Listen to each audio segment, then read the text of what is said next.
Welcome back and welcome to the home stretch. Like I said at the beginning, we have an unusual artist for our artist of this week, and he is DK Chukwumerije. Good morning. He joins us from Abuja. Good morning, DK. Good morning, and thank you for having me. It's a pleasure to be here. Good.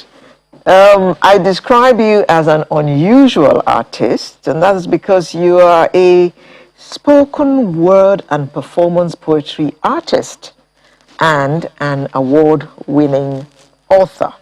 It's not often we have people who specialize in the spoken word.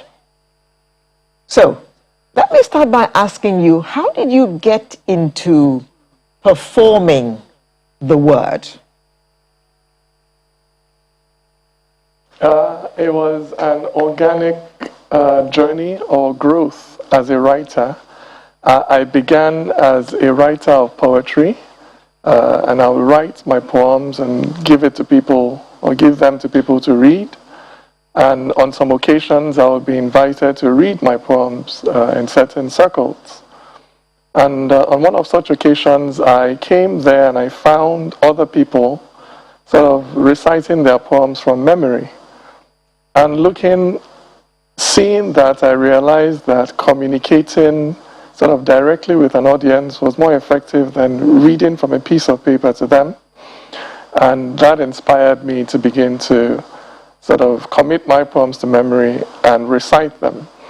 But then as you begin to recite poetry, you find that there is a need, an instinctive need. It just comes from within you. Not just to stand in one spot reciting the poem, but also to perform it. Sometimes with your voice, sometimes with your mannerisms, sometimes with your, gesticulations. And then you suddenly find yourself in a performative space. And having been someone who wrote poetry and somebody who performed poetry, I found that the impact of performance in terms of communicating with an audience, a live audience, was much greater. So it was really an organic growth from writing poetry to reading poetry to performing poetry. So I grew very organically. You didn't, you're not a graduate of English. You're a lawyer. So how come you fell in love with the word and you went into writing and you went into, you're also a musician. Good Lord. You're all kinds of things. You're a poet, you're a writer, you're a musician, you're a lawyer. Come on. I think the question should be, how come I ended up reading law rather than how come I ended up writing poems? Because So not the other way around. Exactly. Okay. So how come you ended up?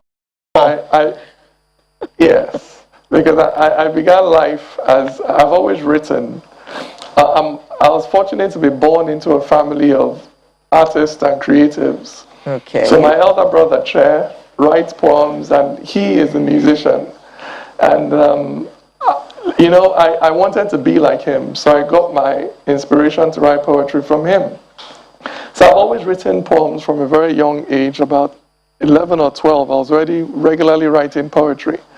And really, like I said, the question is, why didn't I go on to read theater arts or English literature or things like that? And the answer is, I grew up in a typical Nigerian family home. For typical Nigerian parents of those days, not now, you can only be 3 things in life. 1, a doctor. 2, an engineer. 3, a lawyer. Full stop. Or 4, a disgrace to the family. So I didn't want to be a disgrace to the family. Yes, there was that 4th option, wasn't there? What comes to mind, DK, is what I heard you say in the clip we played before we came on, before we brought you on and introduced you, which is that you were speaking to the Nigerian, you called it the Nigerian motto, unity and faith, peace and progress. Is that one of the reasons you wanted to do poetry, or is just something that you felt poetry can also address? I've always been very interested in Nigeria, the nation, politics, from a young age as well. And I had this interest in and I studied law at the university. And I also have a master's degree in law and development. So I studied development, why our society is underdeveloped, and things like that. And in the course of my studies, I came to an understanding for myself that one of the key problems with my society was not really the absence of the right laws, that many of the right laws were there on paper, but that there was a problem with our mentality. There was a problem with our popular culture. There was a problem with the way we process things. There was a problem, if you like, with the heart and soul, not really with the mind. You know, because the right laws are on paper, the right institutions have been created, but the people to implement sort of process things through certain filters, through certain ethno-religious, nepotistic, tribalistic filters, that causes them to pervert even right things, so that if you gave this same system to a different set of people, it would function. But then you give it to Nigerians the way we currently think, and we pervert it. And that led me to the conclusion that you also needed to really speak to the heart, speak to the soul of people, speak to the mentality of people. And one of the most effective weapons for speaking to the heart, to the soul, to the mentality is art. Whether it's music, whether it's drama, whether it's poetry. And in my case, since I had a natural ability for poetry, I decided to use my poetry to address that issue, to address the problem that I had identified to be key, a key part of solving the bigger problem of Nigeria. Okay, you say that you were heavily influenced by your father, Uche Chukwumerije, a publisher from way, way back, and also your mother. Where came the influence from your mother? My mother is one of the biggest influences on my way of thinking today. Apart from sort of the softer contributions she made to my worldview, through my mother, I learned the importance of love, empathy, tolerance, patience, of trying to see things from the other person's point of view first, before you act or arrive at a decision. My mother, as a teenager, we're very close, and we still are very close, and we talk a lot. And she really helped to inculcate, because at a point I was a very angry teenager. I was full of a lot of anger. And she really helped me to redirect that energy in what I feel is a constructive path, and gave me a lifelong faith in empathy, in tolerance, in the importance of love, of approaching any issue with love. Even if I'm going to fight you, it is important that I first see the world through your eyes. We can still disagree. But if I see the world through your eyes, then I cannot hate you because I understand you.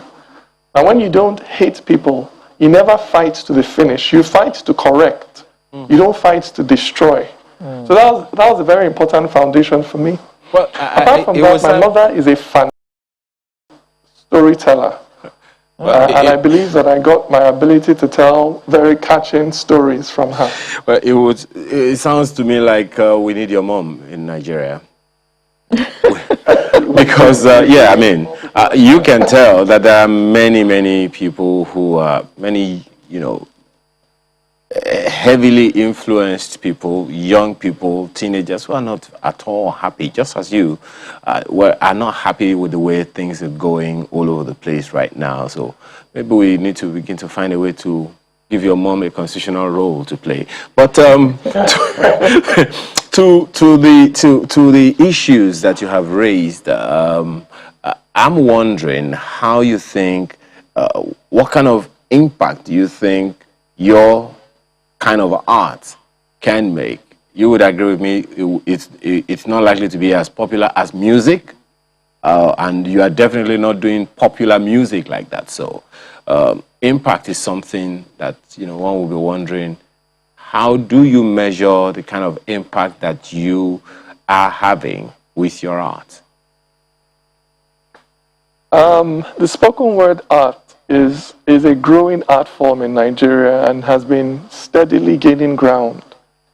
Just the fact that I am here on this program on the strength of being a spoken word artist is a major advance for the art. 7 years ago, we weren't being invited to national news platforms like this on the strength of being spoken word artists. So we're already growing. And one of the things, deliberate tactics or strategies I employed as a spoken word artist to have greater impact was to, rather than sort of in the classical way where poetry is used to tackle the internal or personal issues of the poet. So poetry is inward looking. And poets are talking about how their hearts are broken and how they're trying to find themselves in the world and things like that. I decided to use poetry to talk about topical issues. Issues that matter to people. Issues that people are talking about. Issues that people are looking for guidance and understanding on. And I decided to bring that ability of poetry to put words together. Because sometimes understanding or clarity is about the right words. The moment you string the right words together, then people see the picture. So I decided to apply the power of poetry to topical, contemporary, potentially explosive issues. And that immediately drew a lot of attention because it's not just that you're talking about the issue, but it's how you're talking about the issue. The way you come to the issue, and that begins to garner attention. And as people focus on that, then they also begin to focus on the art form behind it that's propelling this. So my poetry is very localized. I use the everyday language. I use everyday imagery. I'm not trying to be opaque. I'm not trying to be mysterious. I use the language that people use every day, and I use the imagery and the figures of speech that they use every day. So in my poetry, I'll say, how now? Ginger your swagger. How far? Oh boy, waiting they happen. So it's your language. I'm also talking about our poverty. I'm talking about the lack of lights, the lack of roads. I'm pointing a way forward, an alternative way forward. I'm saying that, yes, we're different. Yes, we come from different areas, but we can pull together. It is possible. It is a question of attitude. So all of these things begin to make it a more attractive package to society. I'm going to give you a tough task. I want to sample poetry, and I'm pretty sure you are riled up for it. But if I can ask, because if at the time when even the parents themselves are not very, very happy with themselves, how will they be able to, as you said, ginger the swagger of their own children? So is it possible for you to give us, poetically as possible, speak to some parents who also need to find a way to encourage their own children, irrespective of their own state? I need a sample. Do you not know that poverty is not an Ijoman? It will not spare the rest of us and afflict only the Asian. It will step across the river and come across the border. So when the drums sound, let everybody answer. Do you not know that corruption is not from Nekede? He will not hear that Ife has no dealings with Mother Keke. He will wake up all of our children at night with hunger. So when the drums sound, let everybody answer.